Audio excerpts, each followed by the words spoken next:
Magandang gabi po sa inyong lahat. Assalamualaikum warahmatullahi wabarakatuh. Live from Philippines, from Maguindanao, from Sultan Kudarat, and to the Sulu Archipelago.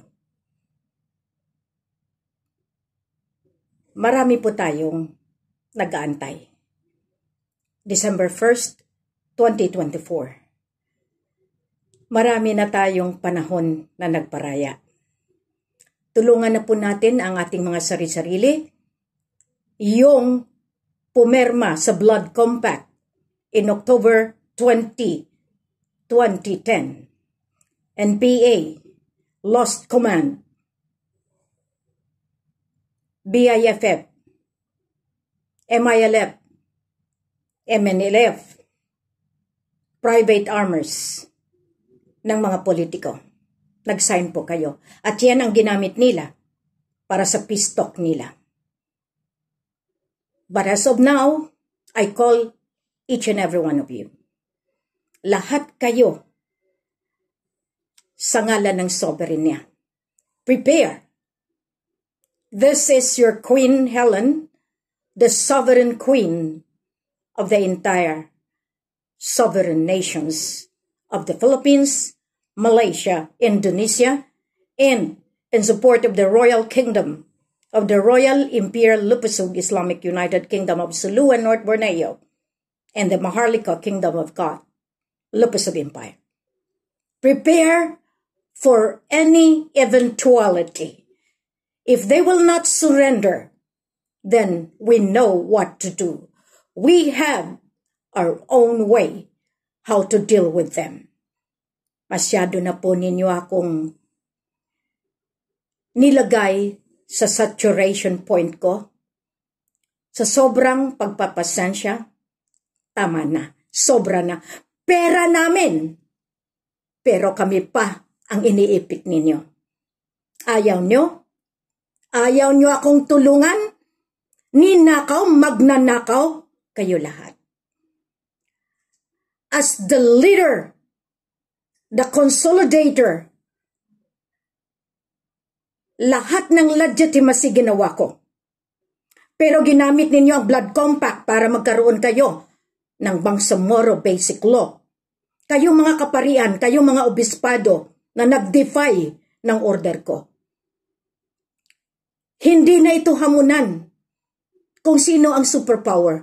Hamunan ito kung sino ang totoo at sino ang may karapatan at kung sino ang merong power and authority. Iniipon ko kayo mula 2010 pero sinabotahe ng mga politiko at ng mga militar, ng mga utusan, ng mga busabos, ng mga wealthy family. Bakit? Bakit sinabi kong busabos? Because kayo ang nagpapaloko, kayo ang nagpapagamit, kayo ang walang karapatan, kayo pa ang mas matapang. Marami kayong pinatay, pero ngayon, nandyan kayo sa Senado, nandyan kayo sa Kongreso, kayo mga nakulong na mga senador. Tama na, resign! All of you resign. From the House of Congress to the House of Senate to the cabinets, resign now before it is too late. You do not know what it is to be with a queen, with the owner of the sovereignty, the power and authority. Ako pa ang binibigyan nyo ng pasakit na dapat ako ang tulungan ninyo. I-release mo, Apo Hornado. Hornado ka na ngayon. Tornado ka na sa akin ngayon. Because you should be given the respect of all the royal families, but you defied me. Kasi noong Black Fatima coronation, sinabotahin nyo mismo. Nilagay nyo kami sa alanganin, pero nagpakumbaba pa rin si Queen. That was my event. Pero pinagbigyan ko kayo.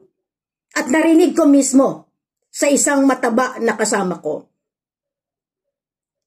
May reyna kayo, may queen kayo, meron din kami. Maraming salamat. Ngayon, sisingilingin ko kung sinong pinag-queen ninyo. This is my time. This is my moment. Prepare for any eventuality. all Raja Sulaiman peacekeepers from the mountain of Sierra Madre down to Zamboanga, down to Palimbang, down to Sultan Kudarat, to Tugal, and to the Sulu Archipelago. Wala na tayong panahon. Dapat tayo ang nag-aserto noon pa. Pero hinarangan ko kayo sa ngalan ng peace process. Pero wala ng peace process ngayon. Kasi hindi sila sumunod sa patakaran. Ang hinihiling pa rin nila na sila ang mangibabaw. I was asking them to recognize. I did not beg them. Pero tama na ang panahon ko na binigay sa inyo. Lahat ng mga supremo ng lahat ng bundok. Ito po si Queen Helen Abdurrahman. Meron po tayong legitimate peace na pinirmahan. Marami po iyang patutuo.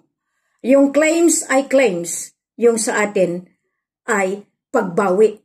Full recovery. Ngayon, binigyan pa ako ng termino. Ang hindi nila alam. Kaya ko kayong girahin.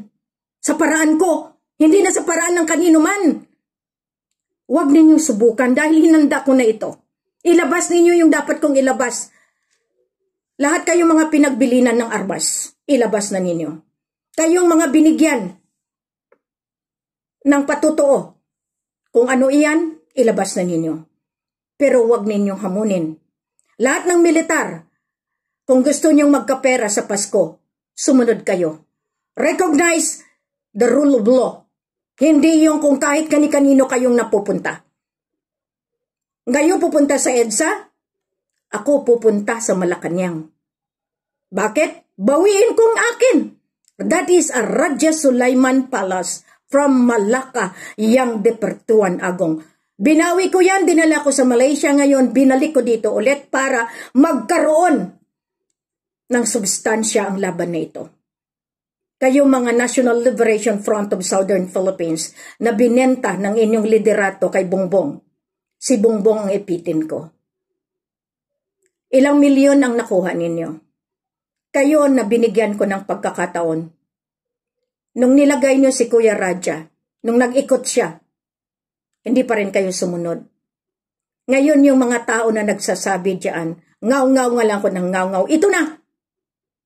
Lahat ng mga lolo na inipon ko, na sa akin mismo, hindi yung lolo-lolo nila, patunayan na ninyo na panahon na natin ito.